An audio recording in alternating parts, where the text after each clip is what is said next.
Hello there, Michaela. Have you finished rearranging the furniture in my room yet? Hi, Bernice. Yep, all done. I moved the bed and chest of drawers. Oh no, you moved them already? Forgive me, but you'll have to move them back. Huh? I changed my mind. I decided I liked everything just the way it was. Sorry to trouble you like this, dear. I know you went out of your way to move them for me, but the more I think about it, the more I realized I like the old setup. I wish I could do it myself. But there's no way a fragile old dear like me is capable of moving heavy furniture around. Okay, understood. I'll move them back. Oh, there was one more thing. Could you sort through all those cardboard boxes from when we moved in? They've been sat in the corner gathering cobwebs for ages now. It really is time someone did something about them. You don't mind if I open your things? I'm happy to help you out, but I can't promise everything will end up where you want it. It's fine. I just want you to get everything tidied up ASAP. If you put anything in the wrong place, I'll just have you move it again afterwards. I see. It's such a shame to have them sitting around in my brand new house like that. They're such an eyesore.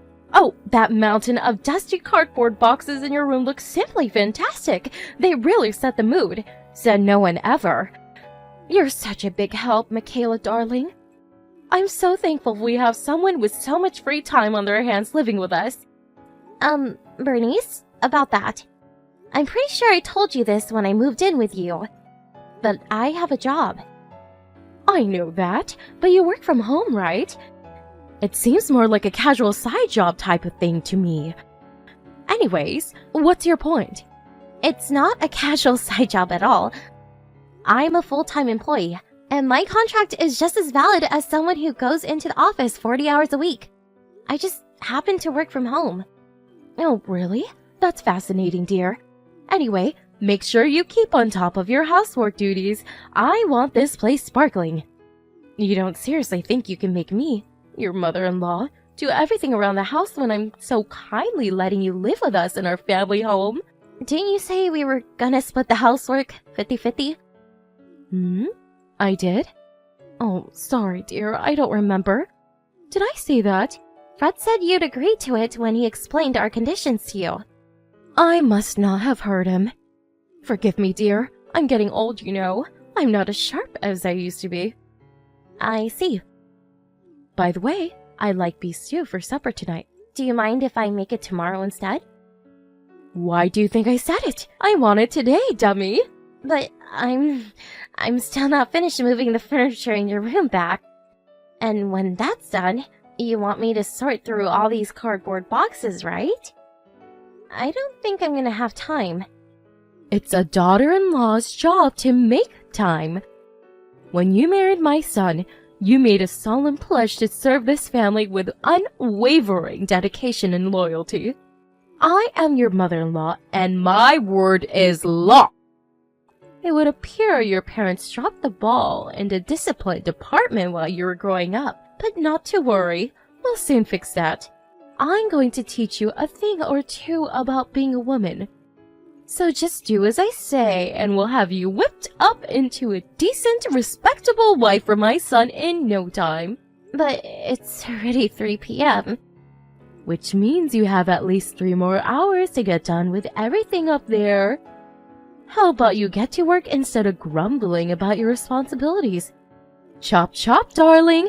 Those boxes aren't going to unpack themselves. Fine. I'm counting on you.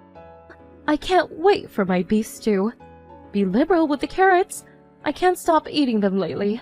I think I might be turning into Bugs Bunny. Michaela, this is bad. Emergency! I repeat, emergency! Really? What is it? Where are you right now? Are you still at the supermarket? Yeah, I just arrived at the car park. I'm still in the car. The supermarket is cancelled! I repeat, cancelled! You have to drive over to the Power Crystal shop over on Peeps Avenue at once. Huh? The Power Crystal shop? What even is that, and why? My daughter's pregnant! It said on the net that the shop is famous for their pregnancy crystals.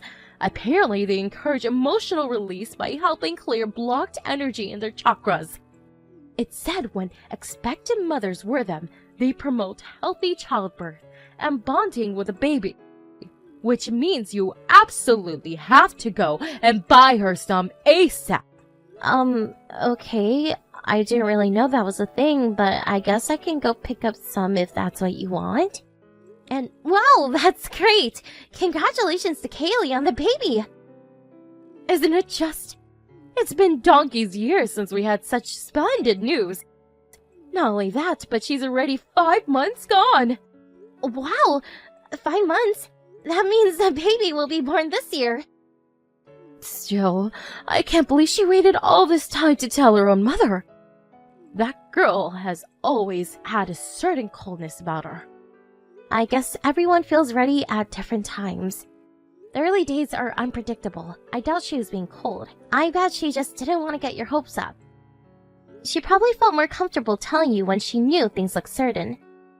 Things tend to stabilize a lot around the 5-month mark. I suppose it's all water under the bridge now. I'm just happy she's pregnant. I can't believe it. I'm finally going to be a grandma. It's like all my Christmases have come at once. To tell you the truth, I always thought Fred would be the first one to give me grandchildren. Unfortunately, it would appear you two have no intention of giving me what I want. We do want kids one day. We're just not ready yet, is all. Really? Could have fooled me. You've been married 3 whole years now and still not so much as hint of baby talk. I was convinced you were dead set on letting your eggs dry up. Wait a sec. Michaela, are you infertile? What? No way. I wonder. I doubt you'd even tell me if you were. So, get this. I read something very interesting online the other day. Apparently girls with a lot of notches on their bedposts find it harder to fall pregnant. Now, I know your dress sense is a little extravagant. Forgive me if this sounds rude, and this is just a hunch, but if by any chance did you go around the block a few times before you settled down with my son, I think you catch my drift. Wow, Bernice, did you seriously just ask me that? No! Oh, no, I didn't touch a nerve, did I, darling? I'm sorry, I really didn't mean anything by it. That's just the kind of girl you look like is all. There's nothing wrong with liking colorful clothes. It's okay, you don't have to try and justify yourself to me. I hope you're not upset. Anyway, ready for the gender reveal? Word is it's a boy. With Kaylee as his mom, I bet he'll be super handsome. He's bound to grow into a little heartbreaker. Aren't you even a little disappointed? This means that Kaylee's boy, and not yours, will be our family successor. Huh? Disappointed? Thought hadn't even crossed my mind. I'm really happy for her. It makes no difference to me who the successor is. Besides, what is this, the Middle Ages? Goodness me. Do you even understand the implications of what you're saying? Being the eldest son means he'll be set to inherit all of our assets. That's honestly fine by me. Putting on a brave face, Ari's here. You clearly won't admit it, but I bet it's eating you up inside. Well, I guess you're in no position to complain if you're not even trying to get pregnant. Anyway, that's enough idle chit-chat. Hurry up and come back with the shopping. I want to send Kaylee her power crystals as soon as possible. The sooner her chakras are realigned, the better. Michaela, are there any beers in the fridge? I don't think so. In that case, I want you to pick me some up. Please, Bernice, I did tell you I wasn't feeling well this morning. I'm exhausted just from walking to the bathroom. I'm resting up in bed till I feel better. What's your point? Please, can you do the shopping yourself just for today? My fever hasn't gone down at all. How bad can it be? I bet it's mild at worst. Take some fever medicine and start moving. How are you supposed to get better with no circulation? Come on, move around a little, and you'll be as right as rain before you know it.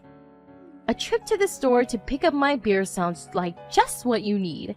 It's not just a fever. I'm exhausted and I have a headache. Don't be so dramatic, dear. You're probably just imagining it. Could you ask Fred instead? My son? You want me to send my son out grocery shopping? Does he look like a woman to you? Just what on earth must you think of your husband if you think that's an acceptable way to treat him?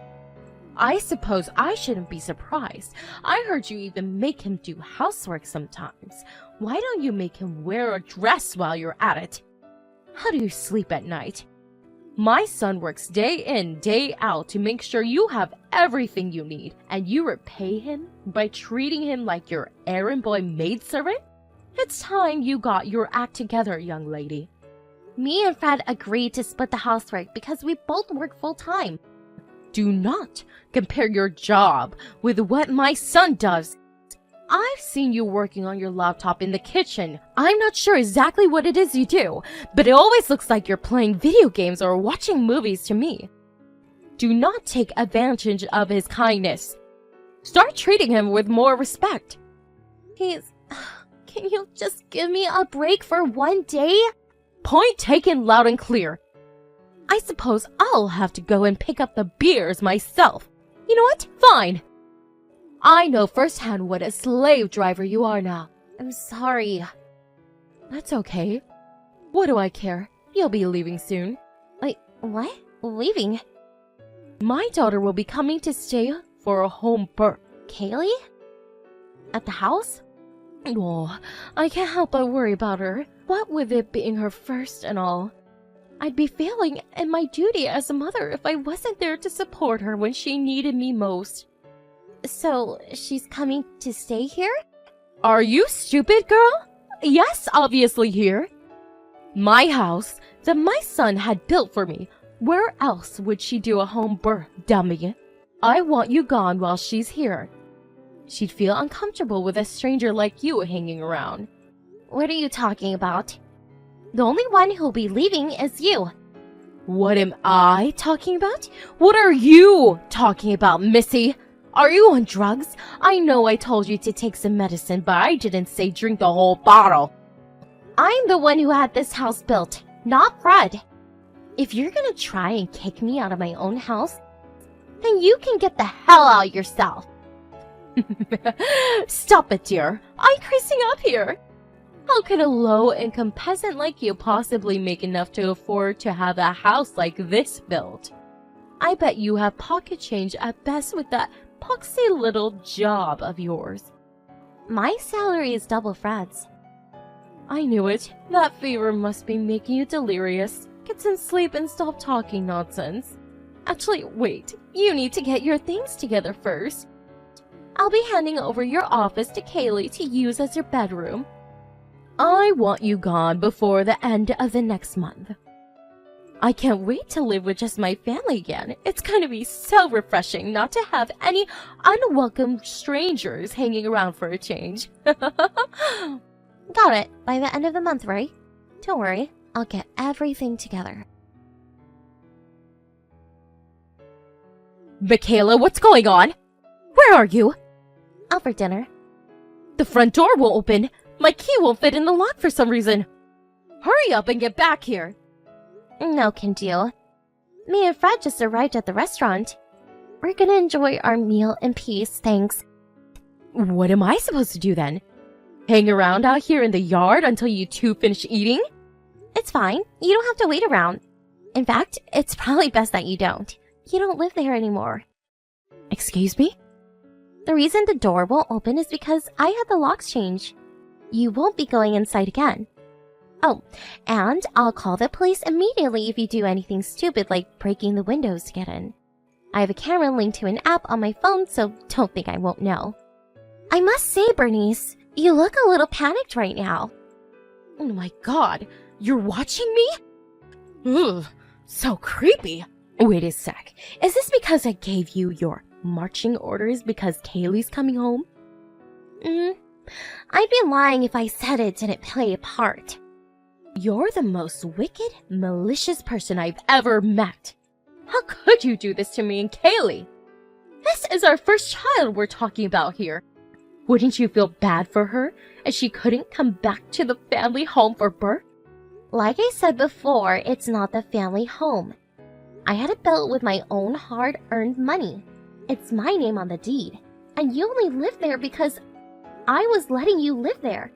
You had it built in your name? No way, I don't believe you. You have to be lying. You're free to think that if it makes you feel better. Me and Fred are breaking things off with you.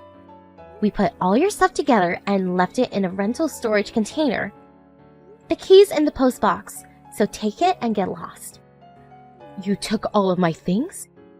What the hell are you playing at, young lady? Is this how you're paying me for all I've done for you? How could you do this to your own mother-in-law? That's weird. I don't remember you doing anything for me at all. To me? Sure. If we're talking things you did to me, we have the endless bullying, harassment, slave driving, and general all-around unpleasantness you subjected me to. But for me? Nope, zero, zitch, nada. We weren't even that keen on having you move in with us in the first place. You're the one who showed up outside of our apartment while we were having the house built and broke down in tears, begging us to let you live with us when it was finished because you were so lonely, remember? I've been all on my own ever since my husband passed away. What do you expect? It's only right that Fred let me live with him. He's my eldest son. We agreed to let you stay as long as you respected our rules. The problem is, you haven't respected them at all for the entire 3 months you've been here. You really feel that way? You left all the housework to me. You constantly bugged me with your asinine bullshit while I was working during the day and made it hard to focus on my job. You did nothing but complain about the food, despite the fact that I cooked every single meal and you never lifted a finger. It's like you thought you were staying at a hotel. You didn't stop, despite Fred warning you countless times, and if anything, you got worse. But that's because I'm your mother-in-law. You have duties to fulfill to me as my son's wife. No, you have a duty to respect the rules in our house. If you can't do that, then we don't want you around. It's really that simple. You were so convinced the house belonged to Fred, you invited Kaylee back for a home birth without any input from either of us. Then, as if that wasn't enough, you tried to kick me out? That was the last straw. Everyone has their limits, Bernice, and you pushed me far past mine.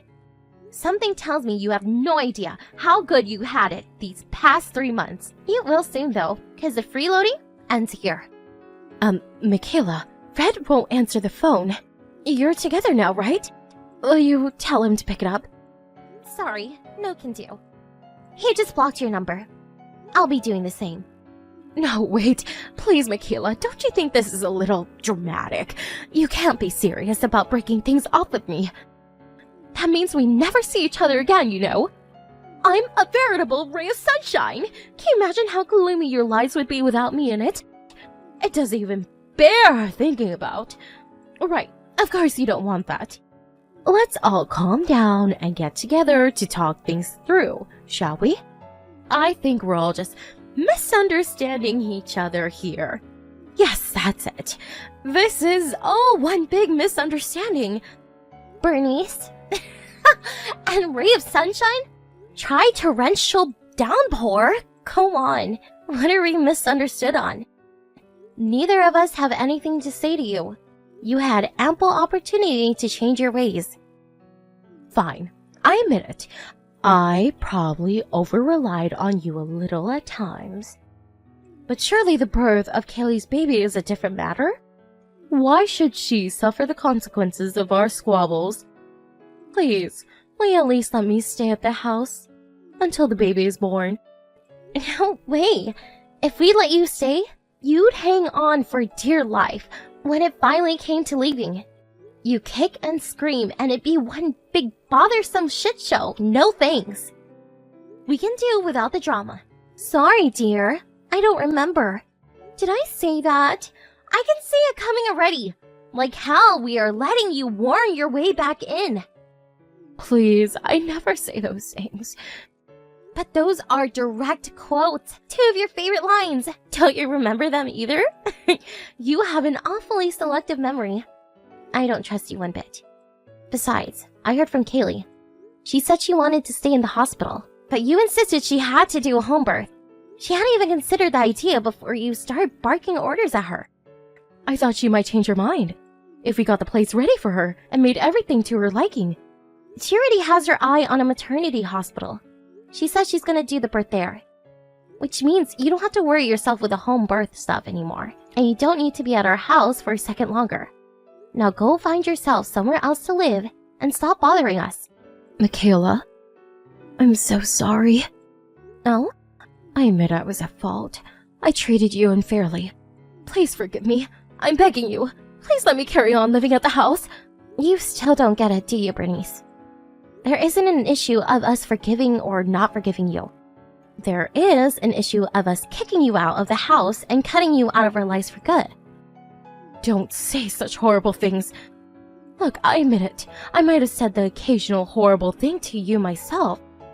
But that was just my way of giving advice as someone who's been a stay-at-home housewife for 30 years. I thought I could educate you in the womanly ways. But you're obviously very independent and capable enough to get by without my help, and I see that now. I never did any of it with bad intentions. I did it because I care. Interesting. In that case, you have an incredible talent for making people you care about feel like absolute crap. It's the truth. Please, won't you forgive me? I acknowledge and accepted you as my son's wife in my own way. I enjoyed living with you, you know. I was really looking forward to our future together as a family. You mean you were looking forward to your future of treating me like your slave? It's obvious you look at me with contempt. You tried forcing me to go shopping despite me going bedbound with a nasty fever. Then, you tried kicking me out of my own house so you could force your daughter to give birth in it. Call me crazy, but I'm finding it really difficult to detect any sincerity in what you're saying right now. The only reason I put up with your crap is because you're Fred's mom. If you were anyone else, you'd have been gone in a heartbeat. I feel like an idiot for tolerating you for so long. I'm so sorry, dear. I mean it from the bottom of my heart. I'll never treat it like my house again, I swear. Just let me back in. I'll be the perfect guest from now on. Please just don't kick me out, anything but that. Sorry, no can do. I thought this for a while, but I feel uncomfortable with a stranger like you hanging around. That's why I'm actually really grateful you tried kicking me out. I can't wait to live with just my family again. It's going to be so refreshing not to have any unwelcome strangers hanging around for a change. Me and Fred returned home from our meal to find a distraught Bernice rocking back and forth in a fetal position in the backyard while repeating, "It's just a nightmare. You wake up soon." To herself like a mental patient who forgot to take her meds. But when she saw her son's face, the harsh reality came crashing down on her and she broke down in a fit of hysterics and demanded we let her back inside the house. We told her countless times that wouldn't be happening and that she had to leave, but it went in one ear and out the other. By that time, mine and Fred's patience had reached its limits. We went inside the house and made sure all the doors and windows were firmly locked, leaving her out there in the yard, a crumpled, tear-stained mess. By the next morning, she was gone. We knew she wouldn't have what it took to stay the night out there, so rather than waste any more time with her, we just let the elements do their thing. She showed up at the house a few more times after that. But we never saw her again after we made it clear we'd call the cops if she didn't cut it out. Something tells me she knew I wasn't joking, and with that, her will to fight withered away. Kaylee told me she kept getting hysterical 2 a.m. phone calls from her despairing mother, whose life had now completely fallen apart. She initially felt bad for her, but eventually lost patience and gave her what for when she realized all she was calling to do was badmouth me and Fred. Apparently Kaylee had been sick and tired of her mom for a while and decided to break things off with her too. None of us have any idea where Bernice is or what she's doing now. To tell you the truth, I couldn't care less. We cut her out of our lives for a reason, and we don't regret it one bit. Even if my husband and his sister do decide to forgive her and start having some kind of relationship again someday, I most definitely will not. While the mother-in-law from hell, now nothing but a bad memory, I'm finally able to relax in my own house, and it feels great. Since we didn't see each other that often until she moved in with us, I didn't know what she was like, which is why I made the mistake of assuming she was a decent human being. Why was I wrong in that one? I reluctantly agreed to have her moved in with us because I felt bad for her being a lonely widow, and her breaking down in tears on me just pulled at my heartstrings even more. But now, I can say without any shadow of a doubt, it was one of the biggest mistakes of my life. That said, just knowing that I'll never see her again somehow fills my heart with a contented feeling of peace and tranquility. And for the first time in a long time, I feel optimistic about the future. It's only natural to want your husband's mom to like you. But there's no bigger exercise in fertility than trying to win the approval of someone who isn't even worthy of being in your life to begin with. I'm gonna spend the time I used to spend trying to please my overbearing mother-in-law more wisely from now on important people who deserve it.